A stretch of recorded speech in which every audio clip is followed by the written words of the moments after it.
यीशु, प्रभु यीशु के सामर्थ्यवान नाम पर और एक बार फादर आप सभी लोगों का स्वागत करते हैं और बाइबल तीर्थ यात्रा के 114वां दिन की व्याख्या में आप सभी लोगों का स्वागत करते हैं। हालेलुया।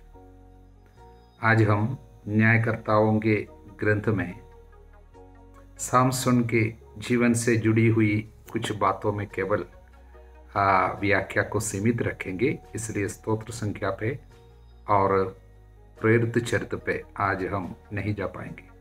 हालेलुया।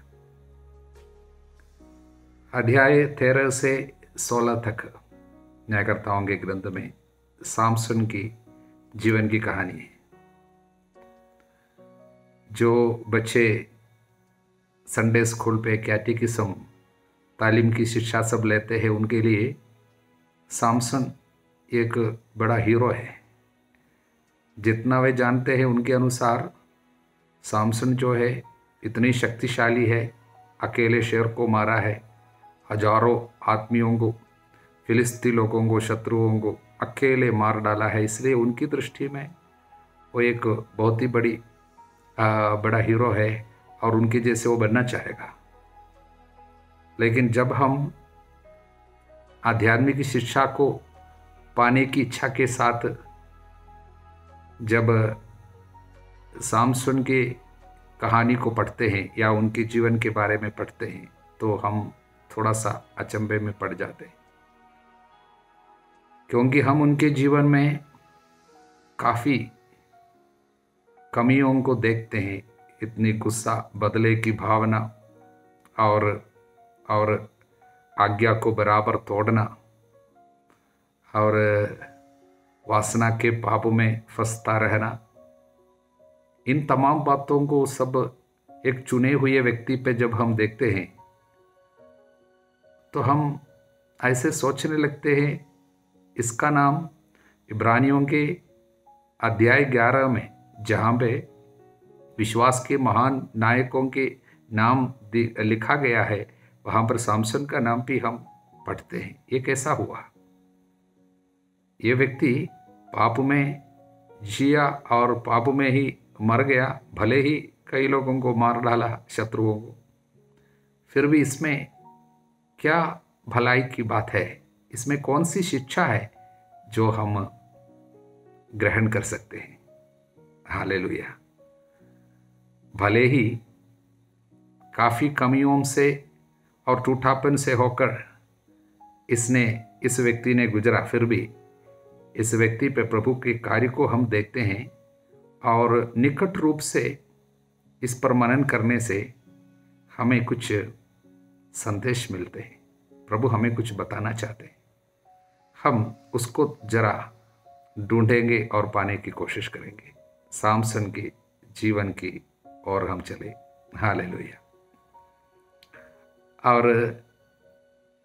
यदि उनको समझना है, सामसन के जीवन को समझना है, तो सामसन जब भेजा गया था, यानी धरती पे प्रभु ने उसको चुना, उसके पहले चुना था और उसके मम्मी को, उनकी माता को स्वर्गदूत के जरिए दर्शन देते हुए कहा था, तुम बांझ हो, तुमको एक पुत्र होगा, वो चुना हुआ पुत्र है, मेरी सेवा करेगा, ऐसा बताया गया था।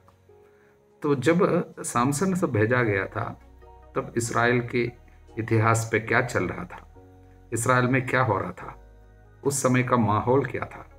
उस समय के माहौल लिखा गया है न्यायकर्ताओं के ग्रंथ के, उदाहरण के लिए 17वां अध्याय पे वचन 6 पे, उन दिनों इस्राएल में कोई राजा नहीं था, प्रत्येक व्यक्ति मनमानी करता था। प्रत्येक व्यक्ति मनमानी करता था। इंग्लिश में कैसा है? everyone did what was right in his own eyes। अपनी दृष्टि पे जो अच्छा लगता था, उनकी आंखों में जो अच्छा लगता था वही करता था। हम पर हिंदी में मनमानी करता था। हालेलुया। देखिए, सब व्यक्ति, हर एक व्यक्ति ऐसा ही करता था, क्योंकि कोई डायरेक्शन देने वाला राजा नहीं था, शासन करने वाला नहीं था। इसलिए जब से योशुआ की मृत्यु हुई उसके बाद यही कहानी, मनमानी करता था। इसलिए इस न्यायकर्ताओं का ग्रंथ जब समाप्त होता है तो पूरे न्यायकर्ताओं के ग्रंथ के एक संक्षिप्त विवरण के रूप में अंत में आखिरी अध्याय के आखिरी वचन, last chapter last words, 21 chapter 25 words, उसमें क्या लिखा है? उन दिनों इस्राएल में कोई राजा नहीं था, प्रत्येक व्यक्ति मनमानी करता था।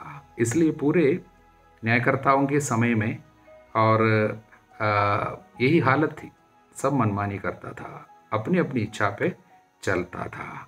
हालेलुया। लेकिन ऐसा नहीं करने के लिए मूसा विधि विवरण ग्रंथ में एक चेतावनी दिया था मूसा के समय में। वो हम विधि विवरण के अध्याय 12 वचन 8 में पढ़ते हैं, तुम वहाँ, क्योंकि जहाँ पर तुमको प्रभु ले जाता है वहाँ वैसा आचरण नहीं करोगे जैसा हम यहाँ करते हैं, अभी जो करते हैं। यहाँ तो प्रत्येक व्यक्ति जो उचित समझता है वही करता है, वहाँ जाके ऐसा नहीं करना। ये पहले बताया था, लेकिन उसके ठीक ऑपोजिट हुआ जब प्रतिज्ञा देश में पहुँच गया और जोशुआ की भी मृत्यु हो गई। उसके बाद पूरे इज़राइल यही हालत पे चला गया, सब अपनी अपनी मर्जी पे चलता है, जो अच्छा लगता है वही कर डालता है। ऐसी स्थिति पे, ऐसे माहौल पे प्रभु एक कार्य कर रहे हैं, स्वर्गदूत को भेजा। तब हमने देखा था कि किस तरह सामसन के जन्म का संदेश सोरवा में दानवंश का मनोवा नामक मनुष्य रहता था, उसकी पत्नी बांझ थी, उनकी कभी संतान नहीं हुई थी। प्रभु का दूत उससे दिखाई दिया और उनसे कहा, आप बांझ है, आपके कभी संतान नहीं हुई, किंतु अब आप गर्भवती होगी, पुत्र प्रसव करेगी। आप सावधान रहे, आप ना तो अंगूर या ना मदिरा पिए, ना कोई अपवित्र वस्तु खाए, क्योंकि आप गर्भवती होगी, पुत्र प्रसव करेगी, और जो पुत्र होगा वो ईश्वर को समर्पित होगा, माँ के गर्भ से ईश्वर को समर्पित होगा। फिलिस्तियों के हाथों से इस्राएल का उद्धार उसी से प्रारंभ होगा। अध्याय 13 में वचन 2 से हम यही पढ़ा। इसलिए माहौल हमको समझ में आए और वहाँ पर सामसन को प्रभु भेज रहे हैं। हालेलुया। लेकिन अगले अध्याय की शुरुआत में सामसन का पहला दृश्य जो है, सामसन जो बड़ा हुआ, युवावस्था में है, छोटे में उसके विषय में कुछ नहीं कहता है, बालक बढ़ता गया, प्रभु का आशीर्वाद मिलता रहा, इतना है। लेकिन जब वो बड़ा हो गया, पहली बार उसको हम देख रहे हैं, तब क्या देखते हैं? एक दिन सामसन तिम्ना गया, उसने तिम्ना में फिलिस्तियों की एक कन्या देखी, फिलिस्तियों की कन्या देखी। वो घर आकर क्या कहता है, मैंने तिम्ना में फिलिस्तियों की कन्या देखी है, उसके साथ मेरा विवाह कर दीजिए। तो उसके माता पिता ने उत्तर दिया, क्या तुम्हारे भाई बंधु या मेरे अपने लोगों में कन्याएं नहीं है जो तुम उस बेखतना फिलिस्तियों की कन्या से विवाह करना चाहते हो? सामसन ने कहा, मुझे उसको दीजिए जो मुझे सबसे अति प्रिय है, मुझे वो प्रिय है, मुझे अच्छा लगता है, वो चाहिए। यहाँ पर क्या है, फिलिस्ती लोगों से यानी अन्य जातियों से शादी करने की बात प्रभु ने मना किया था, क्योंकि हम पढ़ते हैं विधि विवरण के अध्याय 7 वचन 3 और 4, तुम ना तो उनसे विवाह करोगे, ना अपनी पुत्री को उनके पुत्र को दोगे, ना अपने पुत्र का विवाह उनकी पुत्री से करोगे, क्योंकि वे तुम्हारे पुत्रों को मुझसे विमुख कर उनसे पराये देवताओं की पूजा करवाएंगे। ऐसा होने पर तुम लोगों पे प्रभु का क्रोध भड़क उठेगा, शीघ्र ही तुम्हारा विनाश करेगा। ऐसा बताया गया। तो आज्ञा के उल्लंघन, ठीक आज्ञा के खिलाफ ये बोलता है, मुझे अच्छा लगा। हालेलुया। बाद में उनसे बात सब करने के बाद फिर से क्या कहता है, वचन 7 में 14 वचन 7, वहाँ अपने वहाँ पहुँचकर सामसन ने उस कन्या से बातचीत की, वह उसे बड़ी प्रिय लगी। इंग्लिश में कैसे लिखा है? इंग्लिश में लिखा है, he went down and talked with the woman and she was right in Samson's eyes. उनकी आंखों में अच्छा लगा। तो सारे लोग उस समय में जो करता है सब अपनी दृष्टि में अच्छा लगता वही करता था। वो दुष्टात्मा सामसन पर भी आ गया। हालेलुया। मनमानी आचरण की आत्मा, क्योंकि उस समय में जो प्रचलित आदमी है, जो आत्मा दुष्टात्मा है, यानी the collective sin of the community, हम बता सकते हैं इंग्लिश में, मतलब उस समय में यही दुष्टात्मा प्रचलित था। सब मनमानी आचरण करेगा, कहना नहीं मानेगा किसी का, जो मेरे को अच्छा लगता है, मेरी आंखों में जो उचित है, अच्छा लगता है, मुझे अगर प्रिय लगे तो मैं वही करूँगा।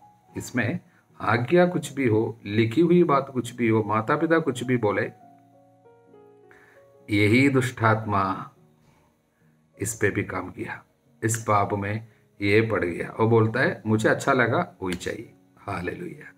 तो 14वां अध्याय के 3रे वचन में और 7वें वचन में दोनों जगह में वो कहता है मुझे अच्छा लगा, प्रिय लगा।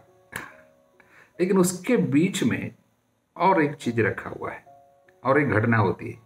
माता पिता के साथ वो लड़की से मिलने के लिए तिम्ना जा रहे थे। अचानक रास्ते में सिंह शावक, एक सिंह है, एक लायन, वो उस पर गरजता हुआ पहुंचे। समसन को प्रभु की प्रेरणा प्राप्त हुई। लिखा है प्रभु की प्रेरणा प्राप्त हुई। यद्यपि उसके हाथ में कुछ नहीं था, उसने उसे ऐसे चीर डाला जैसे कोई किसी बकरी के बच्चे को चीर देता है। हालेलुया। तो सामर्थ्य, शक्ति इस पे आ गई। भले ही मनमानी आचरण कर रहा है, पवित्र आत्मा की एक शक्ति आई और सिंह को, शेर को यूं ही ऐसा मार डाला।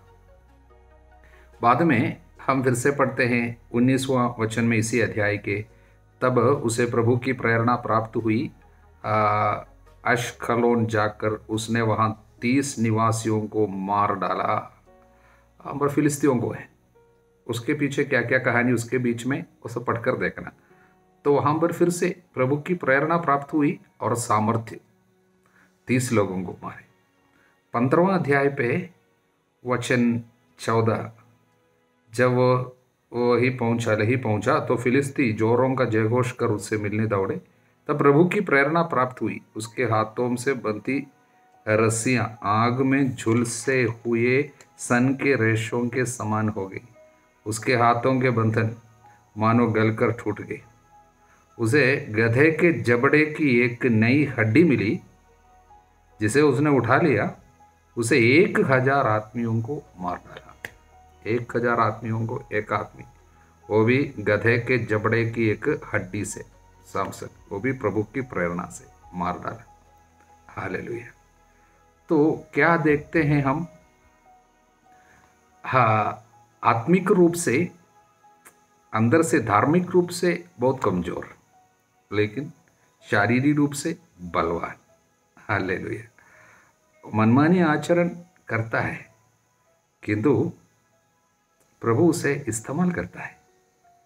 प्रभु अपना काम तो कराता है, यानी शत्रुओं के हाथ से इस्राएलियों को बचाना, फिलिस्ती लोगों को नष्ट करने का वो एक कार्य अब है, क्योंकि पिछले 40 साल से इस्राएली फिलिस्तियों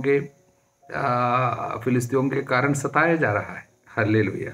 तब बचाने का कार्य तो हो रहा है, किंतु मनमानी आचरण भी बराबर चल रहा है। हालेलुया। तो सामसन के अपनी पत्नी के साथ रिश्ता अधिक नहीं चले। हाँ, वो उसकी शादी किसी और के साथ हो गई, हम देखते हैं, क्योंकि वचन के खिलाफ जाकर जो भी रिश्ता जोड़ता है टूटता ही, टिकेगी नहीं। बाद में 16वां अध्याय पे देखते, एक वेश्या को देख के उसके यहाँ चला गया। और उसके बाद 4वां वचन पे 16वां अध्याय के, कुछ समय बाद सोरेक घाटी में रहने वाली एक स्त्री से प्रेम करने लगा, उसका नाम दलीला। इस तरह अपने वासना पे, आंखों के सामने जो भी लुभाने वाली चीज है उसके अनुसार जाती, इसलिए मनमानी आचरण। अपने दिल की सारी लालसाओं को पूरा करते हुए जब तक दलीला के पास तक पहुंच गया, तब तक पाप थोड़ा सा बढ़ के और विपत्ति लाने लायक हो गया। और इसलिए वो स्त्री बाद में क्या बन जाती है? जो कोई जिसके द्वारा पाप करता उसके द्वारा यंत्रणा मिलेगी, उस स्त्री के द्वारा यंत्रणा मिल रही है। तब क्या होते हैं? इनकी आध्यात्मिक शक्ति क्षीण हो गई। वचन कहता उसकी शक्ति जाती रही, वो दुर्बल बन गया। 19वां वचन, क्योंकि आध्यात्मिक जीवन में बहुत बड़ी बाधा बन गई, वहां पर आत्मा की शक्ति नष्ट हो गई। फिर क्या हो गया?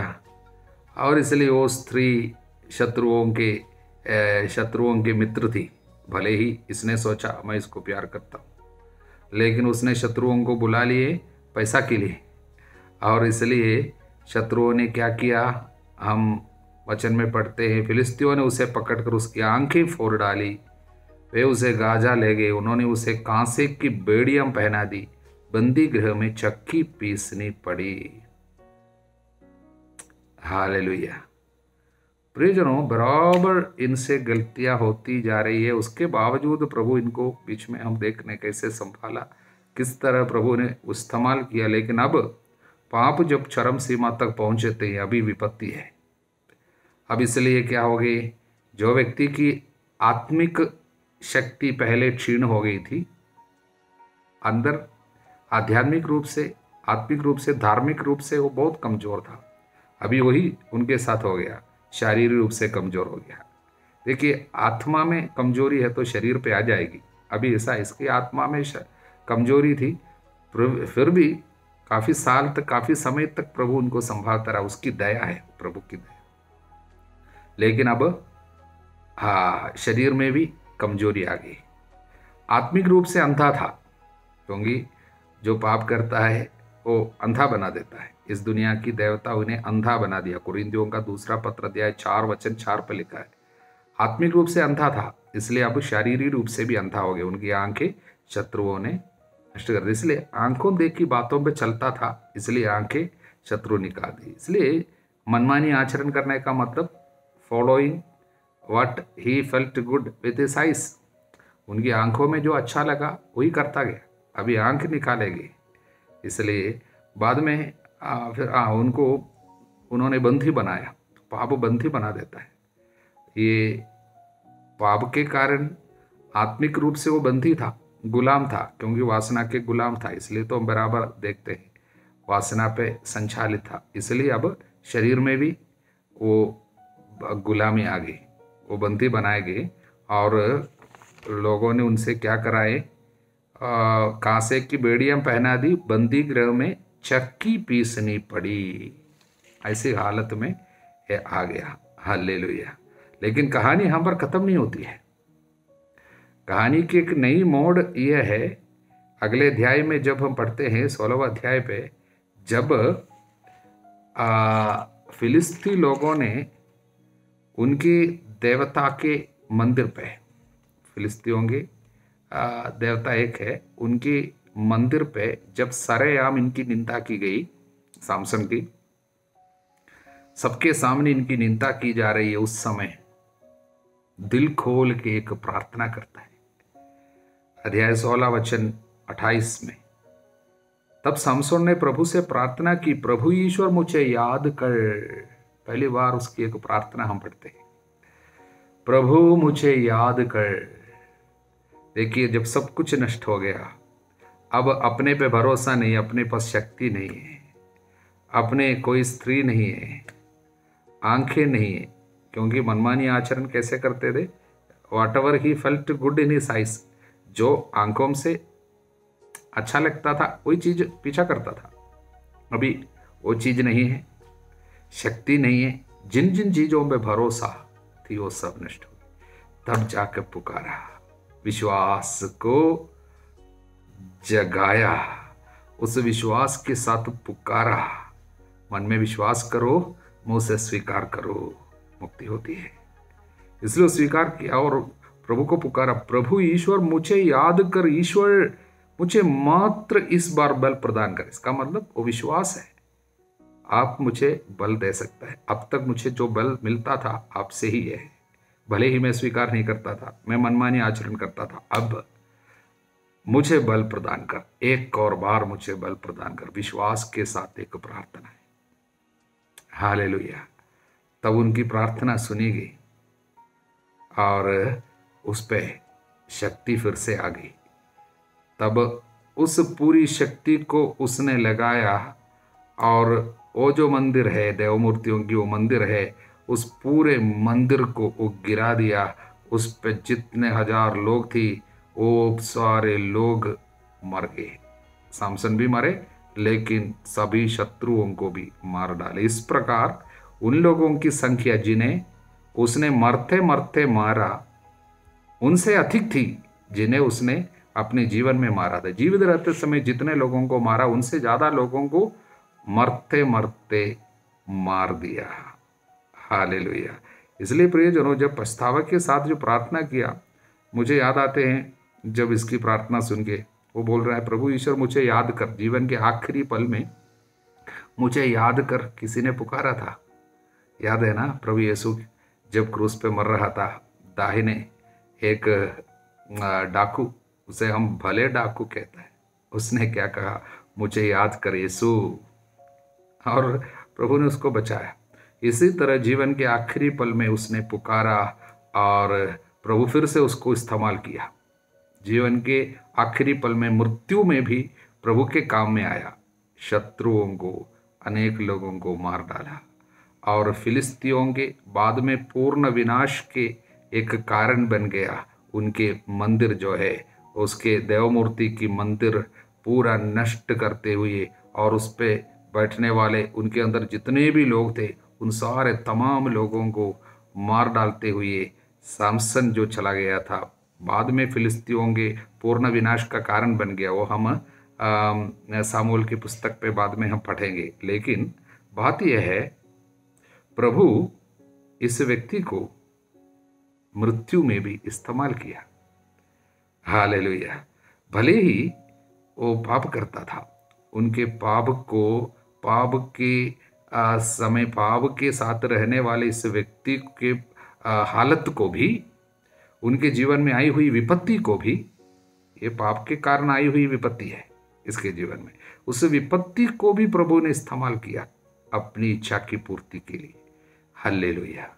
सामसन के जीवन से हमें कुछ आध्यात्मिक संदेश मिलते हैं, मुख्य रूप से 4 संदेश। पहला संदेश यही है, हम सभी लोग पवित्र जीवन बिताने के लिए बुलाए गए लोग हैं। हालेलुया।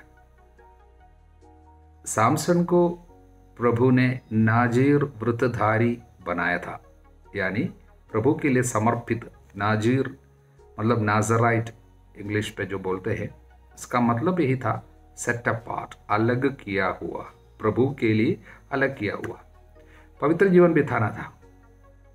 इसलिए नशा से जुड़ी हुई कुछ चीज छूना नहीं है, खाना नहीं है, और लाश को छूना नहीं, ये सब नियम था। लाश मतलब जहाँ पे जान नहीं है, जिस पे अभिषेक नहीं है, जिस पे कृपा नहीं है, उनसे रिश्ता नहीं जोड़ना, उनकी संगति पर रहना नहीं। लेकिन इसने यह सब छोड़ दिया। बाल को काटना नहीं, चूल नहीं काटना, इसका मतलब क्या था? बाल अधिकार का चिन्ह है, यानी सर, तो उसको काटना नहीं मतलब अपने अधिकार को नष्ट होने नहीं देना, यानी प्रभु के प्रति आपके समर्पण को, कमिटमेंट को नष्ट होने नहीं देना। इसके विषय में सब हम लोग देख चुके हैं। नाज़ीर व्रत के बारे में जब हम सीखे, गणना ग्रंथ में सब कई बार लिखे थे। लेकिन अब ये इनके साथ जो कार्य प्रभु ने चाहा, वो हरेक ईसाई के लिए, नए विधान में हर एक चुने हुए व्यक्ति के लिए प्रभु यही चाहते हैं। इसलिए हमारे बपतिस्मा के साथ साथ हम ये व्रत ले रहे हैं, प्रभु के लिए समर्पण की एक बात है। इसलिए रोमियों के अध्याय 13 पे, अध्याय 12 वचन 1 से, तब भाइयों मैं ईश्वर की दया के नाम पे अनुरोध करता हूँ, अब मन तथा हृदय से उसकी उपासना करे, जीवंत पवित्र सुग्राह्य बलि के रूप में अपने को ईश्वर के प्रति अर्पित करे। अपने को ईश्वर के प्रति सुग्राह्य बलि के रूप में, पवित्र बलि के रूप में अर्पित करे। ये आप इस संसार के अनुकूल ना बने, सब कुछ नई दृष्टि से देखे। इसलिए अपने को अलग करने की एक बुलाहट हम सभी लोगों को प्रभु दिया है। पहला संदेश, you are called for holiness. दूसरा संदेश, मनमानी आचरण या अपनी ही इच्छा पे चलना, वासना पे जीवन बिताना, यह सब विपत्ति को, मृत्यु को पैदा करते हैं। प्रियजनों, पाप में हमें मारने की क्षमता है। यिर्मयाह नबी के अध्याय 2 वचन 19 पे हम इस तरह पढ़ते हैं, तुम्हारी दुष्टता तुमको दंड देती है, तुम्हारा विश्वासघात तुमको मारते हैं। इसलिए मारने की क्षमता पाप में है। और हम याकूब के पत्र पे इस तरह पढ़ते हैं, पहला अध्याय वचन 15। पाप विकसित होकर मृत्यु को जन्म देता है। इसलिए पाप में मारने की क्षमता है, बांधने की क्षमता है, अंधा बनाने की क्षमता है। पाप अंधा बनाता है, और मानो चक्की पे जैसे पीसता है उसी तरह पाप आदमी को पीसते हैं, बर्बाद करते हैं। जितना हम सोचते हैं उससे ज़्यादा कार्य ये पाप में है, करने की क्षमता है। इसलिए यहाँ पर संदेश हमें ये मिलते हैं कि पाप से दूर रहना, मनमानी आचरण, अपने जो आपको अच्छा लगता है उसी को करते जाएंगे, वो आपके लिए खतरा होगा। शायद आप सोचते हैं मुझे अच्छा लगता है इसलिए मैं करता हूँ, लेकिन इसलिए सूक्ति ग्रंथ अध्याय 4 वचन 23, तुम बड़ी सावधानी से अपने हृदय की रक्षा करो। बड़ी सावधानी से अपने हृदय की रक्षा करो, क्योंकि जीवन का स्रोत उससे फूटा करता है।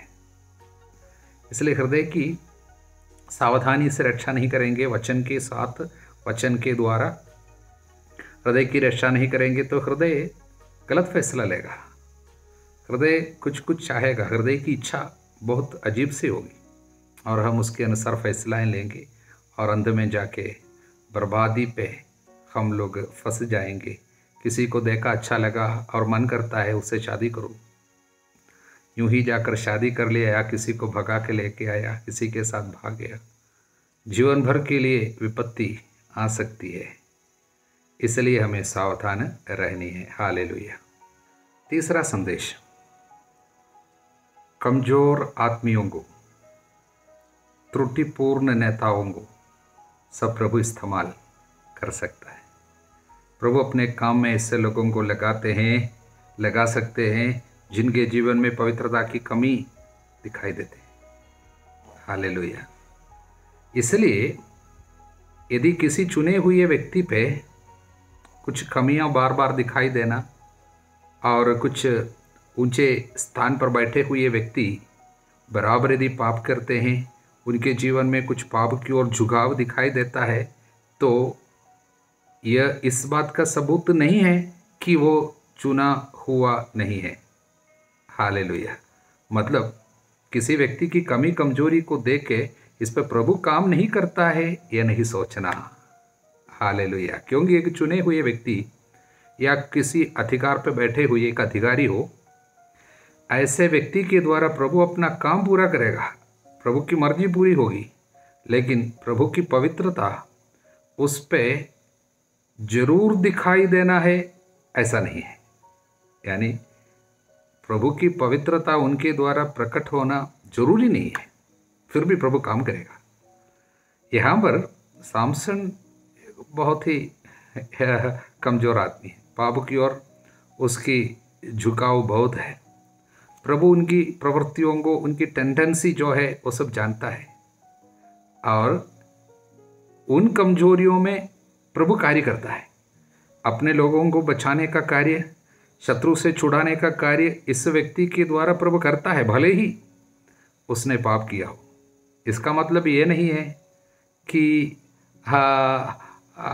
एक चुने हुए व्यक्ति को पाप करने का बहाना है, बिल्कुल नहीं। उनके पाप के अनुसार उनको सहना पड़ेगा, जैसे सामसन के साथ हुआ है, किंतु उसके बावजूद प्रभु उनको इस्तेमाल किया। इससे हमको संदेश ये मिलता है कि चारों ओर देखते समय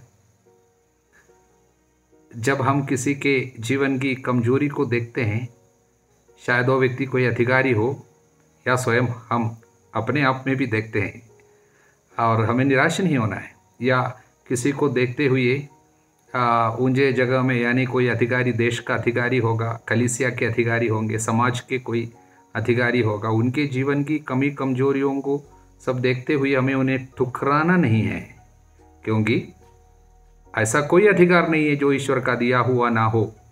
वर्तमान अधिकारियों की व्यवस्था ईश्वर द्वारा दी गई है। इसलिए जो अधिकारियों का विरोध करते हैं, ईश्वर के विधान के विरुद्ध विद्रोह करता है, विद्रोही अपने सिर पर दंडाज्ञा बुलाता है। कहाँ पर लिखा है? रोमियों के अध्याय 13 वचन 1 और 2। हालेलुया। इसलिए अधिकारियों का हमें आदर करना है, लेकिन उनमें कुछ कमजोरी दिखाई दे सकता, लेकिन ईश्वर अपनी दया के कारण उनकी कमजोरियों के परे कार्य करेंगे। हालेलुया। चौथा और सबसे मुख्य संदेश, मनुष्य की बुराई को और वो बुराई से निकलने वाले कुछ खराब परिस्थिति को प्रभु इस्तेमाल कर सकता है अपने मकसद की पूर्ति के लिए। हालेलुया। ये समझने के लिए थोड़ा सा ध्यान देना पड़ेगा। यानी हम उदाहरण के लिए न्यायकर्ताओं के इस 14वें अध्याय पे सामसन एक गलत फैसला ले रहे हैं। वो क्या बोलता है, फिलिस्ती स्त्री को देखकर मोहित होकर बोलता है मैं उनसे शादी करूंगा। तब उनके माता पिता बोलता है, देखिए बेटा, तुम्हारे भाई बंधुओं या अपने अपने लोगों में कन्याएं नहीं है कि तुम उन बेखतना फिलिस्तियों की कन्या से विवाह करना चाहते हो, क्योंकि हमने देखा है वचन के अनुसार मना किया हुआ बात है। क्योंकि तुम जब प्रतिज्ञा देश में प्रवेश करोगे, वहाँ पर रहने वाले किसी अन्य जाति के लोगों के साथ शादी के रिश्ते पे भागी नहीं बनना है। ये प्रभु ने कई जगह में बताए हैं, पहले हम देखें। लेकिन ये ऐसे एक गलत फैसला ले रहे हैं, तो माता पिता मना किया। लेकिन अगला वचन, चौथा वचन, उसके माता पिता को ये मालूम नहीं था कि ये प्रभु की लीला है जो फिलिस्तियों का सामना करने का मौका ढूंढ रहा था। अब ध्यान से सुनना, नहीं तो गलत समझेंगे आप ये नहीं सोचना कि प्रभु उनको पाप करने के लिए बढ़ावा दे रहा था या लेकर चल रहा था, पवित्र आत्मा उसको पाप के रास्ते पर ले चल रहा था, बिल्कुल नहीं, कदापि नहीं। लेकिन इसका मतलब क्या है कि प्रभु की लीला है, मतलब यही है। ये शब्द जो जैसे लिखा गया है उससे थोड़ा सा गलतफहमी आ सकती है। देखिए, प्रभु इस व्यक्ति को चुना। प्रभु नहीं चाहा कि ये ऐसा पाप करे। प्रभु चाहता था कि यह सच्चे रास्ते पर चले, सही फैसलाएं ले, तब प्रभु की मर्जी के अनुसार कार्य करे और शत्रुओं से छुड़ाए। लेकिन ये आसान रास्ता चुना, दुनिया की रास्ता, मनमानी आचरण किया। प्रभु अपनी अनंत प्रज्ञा के कारण प्रभु जानता था कि यह आत्मिक की प्रवृत्ति कैसी होगी, हृदय की टेंडेंसी कैसे होगी, पाप की ओर उसका एक झुकाव हो सकता, प्रभु जानता था। इसलिए एक ऐसी फैसला ये जाकर लेगा, वो भी प्रभु पहले से जानता है। इसका मतलब ये नहीं कि प्रभु ने ऐसा बनाया, बिल्कुल नहीं। ये अपनी चुनने के अधिकार को इस्तेमाल करते हुए गलत चुनेगा, क्योंकि पूरे उस समय के समय में एक ऐसे प्रवृत्ति जारी थी, क्या मनमानी आचरण की दुष्टात्मा, वो इसके ऊपर भी हावी होकर इनको इस तरह की प्रवृत्ति में लेकर जाएगा। जानते हुए प्रभु ने इनके इस फैसला को भी अपने मकसद की पूर्ति के लिए इस्तेमाल करना चाहा। हालेलुया। क्योंकि प्रभु का कार्य क्या है, मकसद क्या है, इस आदमी के द्वारा फिलिस्तियों को दंड दे और फिलिस्तियों के हाथ से इस्राएलियों को छुड़ाने का कार्य शुरू करे। हालेलुया। इसलिए फिलिस्तियों को दंड देने के इस कार्य में प्रभु ने इसके एक गलती को भी, इसकी एक बुराई को भी प्रभु इस्तेमाल किया। हालेलुया। इसलिए ये नहीं सोचना कि प्रभु की इच्छा की पूर्ति के लिए इसको पाप करना ही था, उसको इस तरह का गलत कार्य करना ही था, बिल्कुल नहीं है। सही कार्य के द्वारा सही फैसला लेते हुए भी प्रभु का कार्य करते हुए प्रभु को महिमा दे सकता था, लेकिन इसने गलत कार्य किया और उसके अनुसार इनके ऊपर विपत्ति भी आई। हालेलुया। इससे हमको एक सुकून मिलता है, एक सांत्वना मिलते हैं। वो ये है, हमारे जीवन के टूटापन को भी प्रभु इस्तेमाल करेगा। हमने शायद पाप करते हुए कुछ विपत्तियां पैदा किया, शायद आपने अपनी अज्ञानता में या पाप की उस स्थिति में जाकर कुछ गलत फैसला कर बैठे, किसी आदमी के साथ शादी कर बैठे जिनके साथ शादी करना नहीं था, लेकिन आज जाके सब कुछ नष्ट नहीं हुआ। अब आपकी उस बुराई की उस खराब परिस्थिति से प्रभु भलाई उत्पन्न कर सकता है, क्योंकि प्रभु को सब कुछ के ऊपर अधिकार है।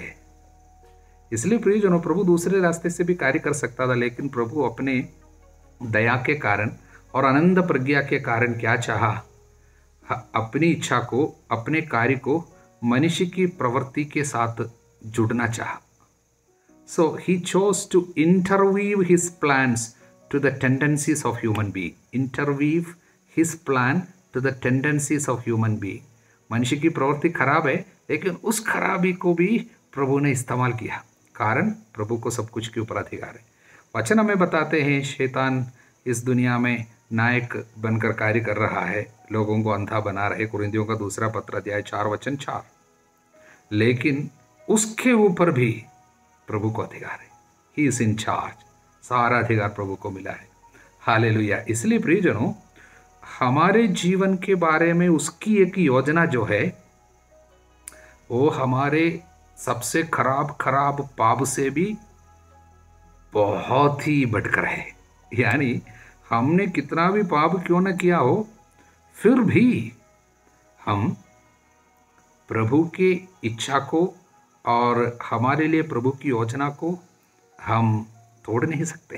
प्रभु अपनी मर्जी से अपने अंदर जो कार्य है, करने की जो इच्छा है, उसको प्रभु पूरा कर सकता है। हालेलुया। और प्रियजनों, सामसन भले ही जीवन भर इस तरह मनमानी आचरण करते हुए विपत्ति को पैदा किया, मृत्यु को भी पैदा किया, किंतु अपनी मृत्यु में भी प्रभु अपनी इच्छा को प्रकट किया और पूरा किया, क्योंकि इस आदमी को बर्बाद होने प्रभु नहीं दिया। भले ही वो पाप करते हुए ये बर्बादी के रास्ते पे गया, पूर्ण रूप से बर्बाद होने के पहले जब सब कुछ नष्ट हो गया, जब मजबूर हो गया, जब अपनी शक्ति पे भरोसा नहीं रख पाया, शक्ति नहीं रह गई, अपनी आंखों देख की बातों पे चल नहीं पाया क्योंकि आंख नहीं रह गई, अपने प्यार करने वाली लड़कियों के सहारे रह नहीं पाए, उन लोगों ने धोखा दिया। जब कोई नहीं रह गया, जब एकदम लाचारी पे, मजबूरी पे प्रभु जब उनको खड़ा होने दिया, तब जाके वो प्रभु को पुकारा। तब उस विपत्ति से, उस अंधकार की दलदल से उसने प्रभु का नाम लिया, प्रभु को पुकारा। हालेलुया। अपने विश्वास को उसने प्रकट किया, प्रभु का नाम लिया और बोला, मुझे और एक बार मौका दे, और एक बार। और प्रभु ने दिया, शक्ति दिया। तब क्या हुआ? पाप के अनुसार भले ही मृत्यु तो आई, लेकिन प्रभु की इच्छा को पूरा करते हुए आखिरी समय में वो मरा। इसका मतलब प्रभु की इच्छा थी, इनके ये शत्रु के सबसे बड़ा मंदिर है, शत्रु फिलिस्ती लोगों की बड़े देवता के बड़ा मंदिर है, और उस मंदिर को तबाह कर डाले, और उसके द्वारा शत्रुओं के सबसे बड़े शक्ति का जो स्रोत के रूप में उन लोग जो जिसको देखता था, उसको तबाह करने से शत्रुओं को तितर बितर कर सकता प्रभु जानता था। भले ही इस आदमी की चुने हुए व्यक्ति की मृत्यु हुई, लेकिन वो अपनी मृत्यु में प्रभु की इच्छा को पूरा करते हुए मरा। देखिए बुराई से प्रभु कैसे भलाई उत्पन्न करता है। ये प्रभु के अनंत ज्ञान है, प्रज्ञा है और उसकी दया है। हालेलुया। पवित्र आत्मा इस तरह प्रेरणा दिया होगा कि कम से कम अंत में निराश नहीं होने दिया, बल्कि प्रभु का नाम लेने के लिए दिया। इन अन्नों में कोई भी नष्ट हो जाना प्रभु नहीं चाहता। हालेलुया। भले ही जीवन भर वो पाप पर पाप करता रहा, फिर भी उनको किसी न किसी रीति से बचाने के लिए और प्रभु के काम में लाने के लिए प्रभु कार्य किया, मेहनत किया। ये प्रभु का कार्य, बहुत सुंदर कार्य। हालेलुया। इसलिए इसका नाम अंत में हमने देखा इब्रानियों के अध्याय 11 पे सामसन का भी नाम आया। वचन 32 पे सामसन का भी नाम आया। कारण क्या है? वचन 33, उन्होंने अपने विश्वास द्वारा, कई लोग राज्यों को अपने अधिकार कर लिया, न्याय का पालन किया, प्रतिज्ञाओं का फल पाया, वो सब कई लोग किया, लेकिन इसने क्या किया? उन्होंने अपने विश्वास द्वारा वचन 33 और वचन 34। दुर्बल होने पर भी शक्तिशाली बन गए। अपने विश्वास द्वारा दुर्बल होने पर भी शक्तिशाली बन गए। इस तरह विश्वास के नायकों के इस श्रेणी पे उनको भी मिला। चुने हुए व्यक्ति की कमजोरी के बावजूद प्रभु भलाई कैसे उत्पन्न किया। हालेलुया। एक ऐसे प्रभु है हमारे, इसलिए हमें निराश नहीं होनी है।